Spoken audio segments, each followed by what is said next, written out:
जय हिंद साथियों, स्वागत आप सभी का आपके अपने YouTube चैनल बिग जोश में।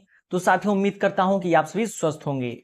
तो साथियों, आज की इस क्लास में हम बात करने वाले हैं एजीटीए के प्रीवियस ईयर क्वेश्चन पेपर जो कि वर्ष 2013 में हुआ था।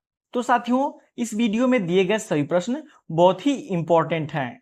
तो साथियों, डेली मैं आप सभी एजीटीए एस्पिरेंट्स के लिए कृषि संबंधित महत्वपूर्ण प्रश्न लेकर आता हूं जो कि एग्जाम ओरिएंटेड होते हैं, और साथ ही में आप सभी को यूपी स्पेशल एवं कंप्यूटर की क्लास भी करवाए हैं, जिसका लिंक नीचे डिस्क्रिप्शन बॉक्स में दिया हुआ है, वहां से जाके आप देख सकते हैं। तो आइए एजीटीए 2013 के प्रीवियस ईयर क्वेश्चंस के बारे में देखते हैं जो कि बहुत ही महत्वपूर्ण हैं। तो साथियों, वीडियो को ध्यान से देखिएगा और वीडियो पसंद आए तो और दोस्तों के पास शेयर करके चैनल को सब्सक्राइब जरूर कर लीजिएगा। तो आइए देखते हैं। जैसे हमारा पहला क्वेश्चन है, उत्तर प्रदेश में सर्वाधिक क्षेत्रफल वाला फसल चक्र है। इन चारों में से सबसे अधिक क्षेत्रफल वाला फसल चक्र कौन सा है? ऑप्शन ए है धान गेहूं, बाजरा गेहूं, मक्का सरसों, ज्वार चना। तो इसमें हमारा राइट आंसर ऑप्शन ए हो जाएगा, धान एवं गेहूं। उत्तर प्रदेश में सर्वाधिक क्षेत्रफल पर फसल चक्र जो है कि धान और गेहूं का है। अगर इसकी फसल चक्र गहनता की बात करें तो इसकी फसल चक्र गहनता 200% होती है। तो मक्का, आलू, गेहूं, मूंग फसल चक्र का एक उदाहरण है। मक्का, आलू, गेहूं, मूंग किस फसल चक्र का एक उदाहरण है? अंतः फसली का, समांतर फसली का, रिले फसली का, उपरोक्त में से कोई नहीं। तो इसमें हमारा राइट आंसर ऑप्शन सी हो जाएगा, रिले क्रॉपिंग। मक्का, आलू, गेहूं, मूंग फसल चक्र जो है कि रिले क्रॉपिंग से संबंधित है। बढ़ते अपने नेक्स्ट क्वेश्चन की तरफ। हरी खाद के लिए कौन सी फसल प्रयोग में लाई जाती है? ऑप्शन ए है ढैंचा, सॉरी ये मिसप्रिंटिंग हो गया है, होगा ढैंचा, सरसों, तोरिया, सूरजमुखी। तो इसमें राइट आंसर ऑप्शन ए हो जाएगा, ढैंचा। हरी खाद के लिए सबसे उपयुक्त फसल जो है कि सनई होता है, सनई एवं ढैंचा। सनई एवं ढैंचा का प्रयोग किया जाता है।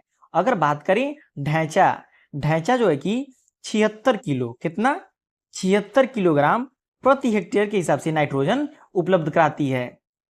अगर वहीं पे सनई की बात करें तो सनई सबसे ज्यादा कितना 82.50 किलोग्राम प्रति हेक्टेयर नाइट्रोजन उपलब्ध कराती है। तो यहाँ पे आपको 3-4 क्वेश्चन लर्न हो गए। पहला, ढैंचा जो है कि 76 किलोग्राम प्रति हेक्टेयर नाइट्रोजन उत्पन्न करती है। और सनई की बात करें तो 82.50 किलोग्राम प्रति हेक्टेयर नाइट्रोजन उपलब्ध कराती है। तो ढैंचा और सनई जो है कि हरी खाद के लिए बहुत ही इंपॉर्टेंट फसल हैं। बढ़ते अपने नेक्स्ट क्वेश्चन की तरफ। ऊसर प्रभावित क्षेत्रों के लिए उपयुक्त धान की किस्म है। जो ऊसर प्रभावित क्षेत्र हैं उनके लिए उपयुक्त धान की किस्म कौन सी है? ऑप्शन ए है ADR 359, पंत 4, CSR 13, सरजू 52। तो इससे हमारा राइट आंसर ऑप्शन सी हो जाएगा, CSR 13। CSR 13 जो है कि ऊसर प्रभावित क्षेत्रों के लिए धान की उपयुक्त किस्म है। काफी इंपॉर्टेंट क्वेश्चन है। बढ़ते अपने नेक्स्ट क्वेश्चन की तरफ। उड़द की फसल में खरपतवार नियंत्रण हेतु कौन सा खरपतवारनाशी की संस्तुति की जाती है? उड़द की फसल में खरपतवार नियंत्रण हेतु कौन सी खरपतवारनाशी का उपयोग किया जाता है? ऑप्शन ए है एट्राजीन, 2,4-D, सीमाजीन, फ्लूक्लोरीन। तो इसमें हमारा राइट आंसर ऑप्शन डी हो जाएगा, फ्लूक्लोरीन। दलहनी फसलों में सोयाबीन, अरहर, उर्द, मूंग, लोबिया, चना, मटर इत्यादि में मुख्य खरपतवारनाशी के रूप में जो है कि पेंडीमेथिलीन व फ्लूक्लोरीन की 1.5 किलो, कितना 1.5 किलोग्राम मात्रा जो है कि डाला जाता है। इंपॉर्टेंट क्वेश्चन है। बढ़ते अपने नेक्स्ट क्वेश्चन की तरफ। उत्तरी मैदान में आलू की मुख्य फसल की बुआई का समय क्या है? उत्तरी मैदान में जो आलू की बुआई की जाती है उसका मुख्य समय क्या है? ऑप्शन ए है अक्टूबर का प्रथम पखवाड़ा, अक्टूबर का द्वितीय पखवाड़ा, नवंबर का प्रथम पखवाड़ा, नवंबर का द्वितीय पखवाड़ा। तो इसमें हमारा राइट आंसर ऑप्शन बी हो जाएगा, अक्टूबर का द्वितीय पखवाड़ा जो है कि उत्तरी मैदानों में आलू की मुख्य फसल की बुआई जो है कि अक्टूबर के द्वितीय पखवाड़ा में की जाती है। बढ़ते अपने नेक्स्ट क्वेश्चन की तरफ। धान में अधिकतम कल्ले बनने एवं बाल शुरू होने के बीच के समय को क्या जाना जाता है? ऑप्शन ए है ट्रांसप्लांटिंग अवस्था, सीडलिंग अवस्था, वेजिटेटिव लोगलेस अवस्था, टिलरिंग अवस्था। तो इसमें राइट आंसर ऑप्शन सी हो जाएगा, वेजिटेटिव लोगलेस अवस्था। धान में अधिकतम कल्ले बनने एवं बाल शुरू होने के बीच की अवस्था को जो है कि वेजिटेटिव लॉग फेज कहते हैं। इस अवस्था में पौधे अपनी वानस्पतिक वृद्धि की लंबाई बढ़ाती है। इस अवस्था में जो है कि पौधे की वानस्पतिक वृद्धि अधिकतम होती है। इंपॉर्टेंट क्वेश्चन है। बढ़ते अपने नेक्स्ट क्वेश्चन की तरफ। सुगंध 5 किस फसल की प्रजाति है? जो सुगंध 5 है वो किस फसल की प्रजाति है? ऑप्शन ए है मक्का, मूंग, धान, मटर। तो सुगंध 5 जो है कि धान फसल की एक प्रजाति है, काफी इंपॉर्टेंट प्रजाति है। अगर अन्य वैरायटी की बात करें तो पूसा बासमती। देखिए ये जो सुगंध 5 जो है कि ये भी बासमती की ही एक प्रजाति है, बासमती की एक प्रजाति है सुगंध 5। उसके अतिरिक्त अगर अन्य किस्मों की बात करें तो आपका हो जाता है जया, ये भी धान की इंप्रूव वैरायटी है। IR8 ये भी धान की इंप्रूव वैरायटी है। रत्ना ये भी धान की इंप्रूव वैरायटी है, इत्यादि। तो सुगंध 5 हमारा क्या है? धान फसल की प्रजाति है। इंपॉर्टेंट क्वेश्चन है। बढ़ते अपने नेक्स्ट क्वेश्चन की तरफ। बरसीम का वानस्पतिक नाम है? देखिए ये मोस्ट इंपॉर्टेंट क्वेश्चन है, अक्सर सभी परीक्षाओं में पूछा जाता है कि बरसीम का जो है कि वानस्पतिक नाम क्या है? ऑप्शन ए है trifolium एलेक्जेंड्रियम, trifolium Robbins, trifolium प्रोटेंस, trifolium इनकारेटम। तो इसमें राइट आंसर ऑप्शन ए हो जाएगा, ट्राइफोलियम एलेक्जेंड्रियम जो है कि बरसीम का वानस्पतिक नाम है। बढ़ते अपने नेक्स्ट क्वेश्चन की तरफ। जो आपका फिलेरिस माइनर खरपतवार है वो किस फसल से संबंधित है? गेहूं से, मक्का से, धान से, चना से। तो ये जो आपका फिलेरिस माइनर जिसे हम गेहूंसा भी कहते हैं, क्या कहते हैं? गेहूंसा। इसके अतिरिक्त गेहूं का मामा भी इसे कहा जाता है, फिलेरिस माइनर को। तो फिलेरिस माइनर जो है कि हमारा गेहूं फसल से संबंधित है। धान की बात करें तो धान में जो है कि हमारा मोथा होता है, मोथा, जंगली धान, भांगरा, बनरा, सेवई इत्यादि जो है कि धान में पाए जाते हैं। काफी इंपॉर्टेंट क्वेश्चन है। बढ़ते अपने नेक्स्ट क्वेश्चन की तरफ। भारतवर्ष में कृषि जलवायु क्षेत्रों की संख्या है? आपको बताना कि भारतवर्ष में कृषि जलवायु क्षेत्रों की संख्या कितनी है। देखिए ये मोस्ट इंपॉर्टेंट क्वेश्चन है जो लगभग सभी परीक्षाओं में पूछा जाता है। ऑप्शन ए है 10, 20, 15, 25। तो इसमें राइट आंसर ऑप्शन बी हो जाएगा कि भारतवर्ष में कृषि जलवायु क्षेत्रों की संख्या 15 है। अगर ICAR के अनुसार बात करें, ICAR के अनुसार भारत में कुल 131, कितने? कुल 131 जलवायु क्षेत्र हैं। तो देखिए क्वेश्चन के अकॉर्डिंग आप आंसर देंगे। अगर पूछिएगा भारतवर्ष में कृषि जलवायु क्षेत्रों की संख्या कितनी है तो 15 हो जाएगा। अगर ICAR के अनुसार पूछेगा तो 131 हो जाएगा। अगर वहीं बात करें कि उत्तर प्रदेश में कृषि जलवायु क्षेत्र कितने हैं तो उत्तर प्रदेश में हमारे कुल 9 कृषि जलवायु क्षेत्र हैं। पढ़ते अपने नेक्स्ट क्वेश्चन की तरफ। निम्नलिखित में से कौन सा खाद बायो फर्टिलाइजर के अंतर्गत रखा जाता है? इन चारों में से आपको बताना है कि कौन सा खाद जो है कि बायो फर्टिलाइजर के अंतर्गत रखा जाता है। ऑप्शन ए है गोबर की खाद, कंपोस्ट, हरी खाद, ब्लू ग्रीन एल्गी खाद। तो इसमें राइट आंसर ऑप्शन डी हो जाएगा, ब्लू ग्रीन एल्गी, जिसे शॉर्ट फॉर्म में BGA भी कहते हैं। ब्लू ग्रीन एल्गी जो है कि बायो फर्टिलाइजर के अंतर्गत रखा जाता है। इंपॉर्टेंट क्वेश्चन है। बढ़ते अपने नेक्स्ट क्वेश्चन की तरफ। सामाजिक वानिकी एक महत्वपूर्ण कार्यक्रम है।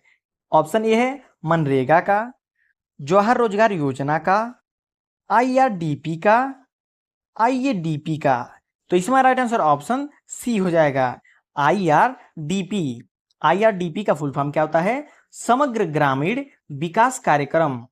Integrated rural development programme. अगर बात करें यह कब से लागू किया गया उत्तर प्रदेश में, तो 2 अक्टूबर, कब से, 2 अक्टूबर सन 1980 से जो है कि उत्तर प्रदेश में लागू किया गया। इस कार्यक्रम के अंतर्गत यह संकल्पना है कि ग्रामीण क्षेत्रों में आर्थिक दृष्टि से पिछड़े हुए लोगों को, कि कैसे लोगों को, आर्थिक रूप से पिछड़े हुए लोगों के लिए अतिरिक्त रोजगार की सुविधाएं सृजित किए जाएं। अपने नेक्स्ट क्वेश्चन की तरफ। कैंट एक प्रजाति है। कैंट किसकी प्रजाति है? गेहूं की, जौ की, बरसीम की, जई की। तो कैंट जो है कि जई की प्रजाति है।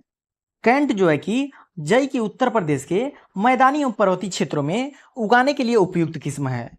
अगर बात करें कि कितने दिनों में पककर तैयार हो जाती है, तो 115 से लेकर 120 दिनों में ये जो जई की कैंट प्रजाति है ये पककर तैयार भी हो जाती है। इंपॉर्टेंट क्वेश्चन है। बढ़ते अपने नेक्स्ट क्वेश्चन की तरफ। सामुदायिक विकास किनकी जन्म तिथि पर प्रारंभ हुआ? जो सामुदायिक विकास कार्यक्रम है वो किसकी तिथि पर प्रारंभ किया गया? ऑप्शन ए है पंडित जवाहरलाल नेहरू, विवेकानंद, सरदार वल्लभ भाई पटेल, महात्मा गांधी। तो सामुदायिक विकास कार्यक्रम जो है कि महात्मा गांधी के जन्मदिन पर शुरू किया गया। योजना आयोग की स्थापना की बात करें तो सन 1951 ईस्वी में हुआ था। उसके बाद पंचवर्षीय योजनाओं के संदर्भ में ग्रामीण क्षेत्रों तक पहुंचाने के लिए 2 अक्टूबर 1952, कब, 2 अक्टूबर सन 1952 ईस्वी को सामुदायिक विकास कार्यक्रम की स्थापना कल आयोग व grow more food inquiry committee की संस्तुति के आधार पर की गई। तो 2 अक्टूबर को राष्ट्रपिता महात्मा गांधी का जन्म दिवस है। तो सामुदायिक विकास कार्यक्रम जो है कि महात्मा गांधी के जन्म दिवस पर प्रारंभ की गई। बढ़ते अपने नेक्स्ट क्वेश्चन की तरफ। निम्नलिखित में से कौन सा एक काठियार गेहूं की प्रजाति है? PBW 215, PBW 343, NW 2036 या फिर इनमें से कोई नहीं? तो इसमें राइट आंसर ऑप्शन डी हो जाएगा कि इन तीनों में से कोई नहीं। अगर बात करें कि कठिया गेहूं की प्रजाति जो है कि ट्रिटिकम ड्यूरम, जिसे मैक्रोनी वीट भी कहा जाता है, मैक्रोनी वीट ट्रिटिकम ड्यूरम को कहा जाता है। तो काठियावाड़ गेहूं की प्रजाति जो है कि मैक्रोनी हो जाएगी, जिसे ट्रिटिकम ड्यूरम कहा जाता है। बाकी ये तीनों जो है कि गेहूं की प्रजाति हैं, लेकिन काठिया गेहूं की प्रजातियां नहीं हैं। बढ़ते अपने नेक्स्ट क्वेश्चन की तरफ। IADP किस वर्ष प्रारंभ हुआ? IADP प्रोग्राम जो है कि किस वर्ष शुरू हुआ? IADP का फुल फॉर्म जो होता है सघन कृषि जिला कार्यक्रम। तो इसकी शुरुआत कब हुई? सन 1961, सन 1962, सन 1963, सन 1964। तो IADP जो है कि सन 1961 में प्रारंभ की गई। काफी इंपॉर्टेंट क्वेश्चन है। बढ़ते अपने नेक्स्ट क्वेश्चन की तरफ। भारतवर्ष में प्रथम कृषि विज्ञान केंद्र KVK की स्थापना कहाँ हुई थी? जो हमारा भारत देश है उसमें प्रथम KVK की स्थापना जो है कि पांडिचेरी में हुआ था। अगर बात करें कि कब हुआ था, तो सन 1973 ईस्वी में पांडिचेरी में हुआ था। अगर बात करें कि किसकी अध्यक्षता में हुआ था, तो डॉक्टर मोहन सिंह की अध्यक्षता में एक समिति का गठन किया गया। इस समिति ने सन 1974 में, कब, सन 1974 में कृषि विज्ञान केंद्रों की स्थापना, गठन एवं प्रबंधन के लिए विभिन्न पहलुओं पर एक रिपोर्ट पेश की। इसके बाद ही सन 1974 में पांडिचेरी में पहले कृषि विज्ञान केंद्र की स्थापना की गई। तो कृषि विज्ञान केंद्र की स्थापना कब की गई? सन 1974 में। 73 में उसकी नींव रखी गई, लेकिन 74 में जो है कि पूर्ण रूप से चालू की गई। वर्तमान समय की बात करें तो वर्तमान समय में जो है कि 731 कृषि विज्ञान केंद्र संपूर्ण भारत में हैं। कितने हैं? 731 कृषि विज्ञान केंद्र भारत में हैं, जिसमें अगर बात करें तो उत्तर प्रदेश में 86, कितने, 86 KVK स्थित हैं। काफी इंपॉर्टेंट क्वेश्चन है। बढ़ते अपने नेक्स्ट क्वेश्चन की तरफ। कृषि ज्ञान केंद्र प्रतिभूत किया गया है। जो कृषि ज्ञान केंद्र है वो किसके द्वारा प्रतिभूत किया गया है? ऑप्शन ए है भारत सरकार द्वारा, उत्तर प्रदेश सरकार द्वारा, भारतीय कृषि अनुसंधान परिषद द्वारा, उत्तर प्रदेश कृषि अनुसंधान परिषद द्वारा। तो केवीके जो है कि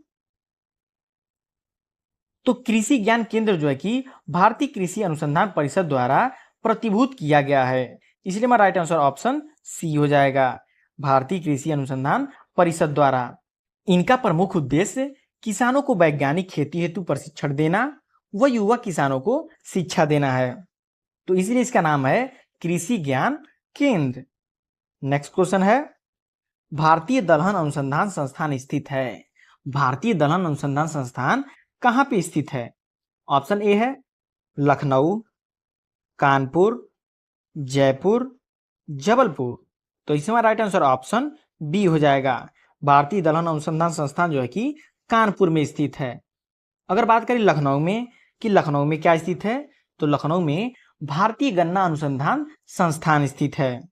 अगर बात करें कि जयपुर में क्या स्थित है, तो जयपुर में राष्ट्रीय कृषि विपणन संस्थान स्थित है, जो कि राजस्थान में है। परिचित योजना के भौतिक रूप में वित्तीय संबंध प्रकट करने को कहते हैं। क्या कहते हैं? परिक्षेत्र योजना, परिक्षेत्र आय व्यापक, परिक्षेत्र आंशिक आय व्यय, इनमें से कोई नहीं। तो इसमें राइट आंसर ऑप्शन बी हो जाएगा, परिक्षेत्र आय व्यापक। बढ़ते अपने नेक्स्ट क्वेश्चन की तरफ। निम्न में से कौन सा संस्थागत साख नहीं है? आपको बताना है कि इनमें से कौन सा एक जो है कि संस्थागत साख नहीं है। सहकारिता, वाणिज्यिक बैंक, सरकार, व्यापारी। तो संस्थागत साख जो है कि सहकारिता भी है, वाणिज्यिक बैंक भी है, सरकार भी है, लेकिन व्यापारी संस्थागत साख नहीं है। व्यापारी जो है कि गैर संस्थागत साख में आता है। किसमें? गैर संस्थागत, इसलिए हमारा राइट आंसर ऑप्शन डी हो जाएगा। नेक्स्ट क्वेश्चन है, निम्न में से कौन योजना जीवनी चक्र का घटक नहीं है? परिकल्पना, तैयारी, मूल निर्धारण, जानकारी। तो परिकल्पना जो है कि जीवनी चक्र का घटक नहीं है। काफी इंपॉर्टेंट क्वेश्चन है। बढ़ते अपने नेक्स्ट क्वेश्चन की तरफ। सहकारी साख संगठन में दीर्घ ऋण प्रणाली है। सहकारी साख संगठन में दीर्घ ऋण प्रणाली क्या है? ऑप्शन ए है 2 स्तरीय, 3 स्तरीय, 4 स्तरीय, या फिर इनमें से कोई नहीं। सहकारी साख संगठन में दीर्घ ऋण प्रणाली जो है कि 2 स्तरीय होती है। इंपॉर्टेंट क्वेश्चन है। बढ़ते अपने नेक्स्ट क्वेश्चन की तरफ। नियंत्रित बाजार में अधिकांश सामान्य विधि होती है। बंद निविदा पद्धति, खुली नीलामी पद्धति, दारा विक्रय, ओघम विक्रय। तो इसमें राइट आंसर ऑप्शन ए हो जाएगा, बंद निविदा पद्धति। बंद निविदा पद्धति को जो है कि नियंत्रित बाजार भी कहते हैं। काफी इंपॉर्टेंट क्वेश्चन है। बढ़ते अपने नेक्स्ट क्वेश्चन की तरफ। भारतीय गन्ना अनुसंधान संस्थान स्थित है। देखिए यही क्वेश्चन पीछे आपको हम बताए हुए हैं। तो भारतीय गन्ना अनुसंधान संस्थान जो है कि लखनऊ में स्थित है। अगर यहीं पे पूछते भारतीय गन्ना प्रजनन संस्थान कहाँ पे स्थित है, तो भारतीय गन्ना प्रजनन अनुसंधान संस्थान जो है कि कोयम्बटूर में स्थित है। इंपॉर्टेंट क्वेश्चन है। देखिए कंफ्यूजन वाला क्वेश्चन है, लेकिन जब आप अच्छे से पढ़े रहेंगे तो कोई कंफ्यूजन नहीं होगी। बढ़ते अपने नेक्स्ट क्वेश्चन की तरफ। पूर्व में प्रक्षेत्र आय व्यय तैयार करने को कहते हैं। प्रक्षेत्र आय व्यापक, आंशिक आय व्यापक, प्रक्षेत्र योजना, पूर्व अभियुक्ति। तो इसमें राइट आंसर ऑप्शन सी हो जाएगा, प्रक्षेत्र योजना। उत्तम योजना संबंधित है। आपको बताना है कि उत्तम योजना जो है कि किससे संबंधित है। देखिए इकोनॉमिक्स में जो है कि योजना से आपको एक क्वेश्चन 100% पूछेगा, चाहे वो जो योजना पूछे, इसलिए इस क्वेश्चन को ध्यान से पढ़िएगा।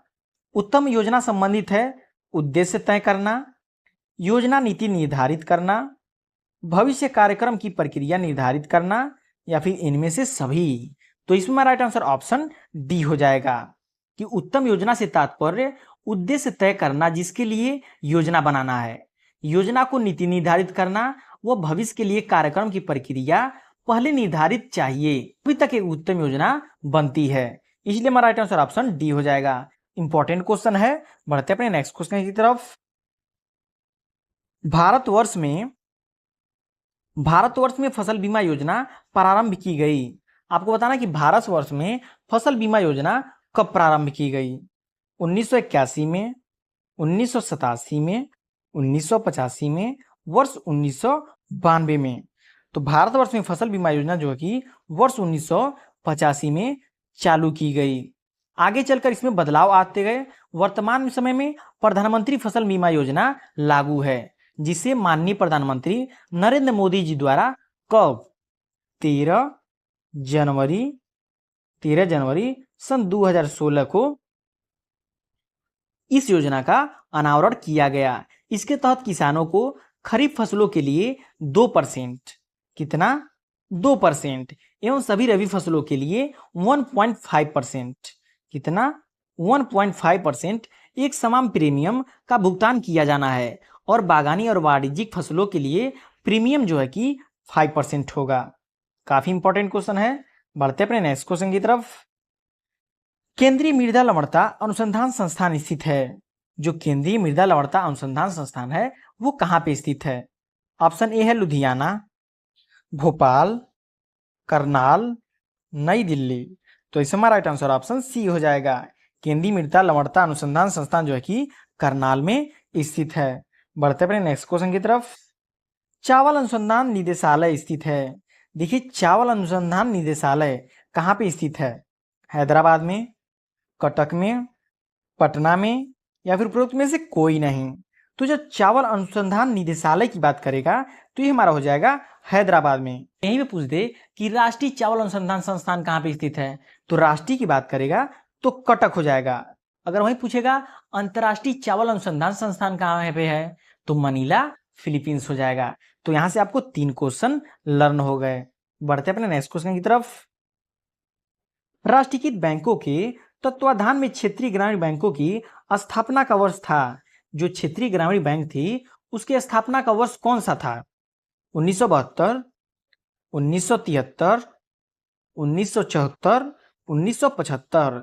तो राष्ट्रीयकृत बैंकों में जो है कि क्षेत्रीय ग्रामीण बैंकों की स्थापना जो है कि 1975 ईस्वी को हुआ था। अक्टूबर 1975 को 5 क्षेत्रीय ग्रामीण बैंक स्थापित किए गए। अक्टूबर कब? अक्टूबर 1975 को जो है कि 5 क्षेत्रीय ग्रामीण बैंक स्थापित किए गए और इन बैंकों को अलग अलग राष्ट्रीयकृत बैंकों द्वारा प्रायोजित किया गया था। काफी इंपॉर्टेंट क्वेश्चन है। बढ़ते अपने नेक्स्ट क्वेश्चन की तरफ। राष्ट्रीय कृषि ऋण की स्थापना किस वर्ष हुई थी? राष्ट्रीय कृषि ऋण की स्थापना किस वर्ष हुई थी? 1953, 1955, 1954, 1956। तो राष्ट्रीय कृषि ऋण की स्थापना जो है कि 1955 में हुई थी। काफी इंपॉर्टेंट क्वेश्चन है। आपकी बेहतर जानकारी बता दें कि दीर्घकालिक परिचालन 1955 में बनाया गया और रिजर्व बैंक को समय समय पर निर्देशित करने के लिए अधिकृत किया गया था। काफी इंपॉर्टेंट क्वेश्चन है। बढ़ते अपने नेक्स्ट क्वेश्चन की तरफ। वाणिज्यिक बैंकों का प्रथम बार राष्ट्रीयकरण हुआ था। जो प्रथम बार राष्ट्रीयकरण जो है कि सभी वाणिज्यिक बैंकों का कब हुआ था? 9 जुलाई 1969, 16 जुलाई 1969, 19 जुलाई 1969, 26 जुलाई 1969। तो इसमें हमारा राइट आंसर ऑप्शन सी हो जाएगा। 19 जुलाई 1969 को जो है कि सभी वाणिज्यिक बैंकों का प्रथम बार राष्ट्रीयकरण हुआ था। तो साथियों देखिए, इकोनॉमिक्स में जो है कि आपको बैंकों के राष्ट्रीयकरण से सभी परीक्षाओं में क्वेश्चंस पूछे जाते हैं। तो ये तो आपका स्पेशली एग्रीकल्चर का एग्जाम है, तो इसमें आपको बैंकों के राष्ट्रीयकरण से एक क्वेश्चन पूछना 100% तय है। तो इन सभी क्वेश्चन को ध्यान से देखिएगा। तो आप बढ़ते अपने नेक्स्ट क्वेश्चन की तरफ। नवजात बछड़े को खीस पिलाना चाहिए क्योंकि इसमें होता है, जो बछड़े तुरंत पैदा होते हैं उनको खीस यानी कि कोलोस्टम जिसे कहते हैं उनको पिलाना चाहिए। क्यों? इसमें क्या होता है? Vitamin D, calcium, antibodies, magnesium. तो खीस में जो है कि एंटीबॉडीज अधिक मात्रा में पाया जाता है, इसलिए नवजात बच्चे को जो है कि खीस पिलाना चाहिए। तो साथियों ये रहे आपके 2013 के प्रीवियस ईयर क्वेश्चन के मोस्ट इंपॉर्टेंट क्वेश्चंस। तो साथियों आई होप आप सभी लोग को सारे क्वेश्चन अच्छे से समझ आए होंगे और लर्न भी हो गए होंगे। तो वीडियो पसंद आया हो तो लाइक जरूर कीजिएगा, चैनल को अभी तक सब्सक्राइब नहीं किया तो सब्सक्राइब जरूर कर लीजिएगा, क्योंकि मैं डेली आप सभी के लिए यूपी, क्योंकि मैं डेली आप सभी के लिए एजीटीए से संबंधित कृषि के अति महत्वपूर्ण प्रश्नों को लेकर आता हूं, जो कि सभी प्रश्न एग्जाम ओरिएंटेड होते हैं।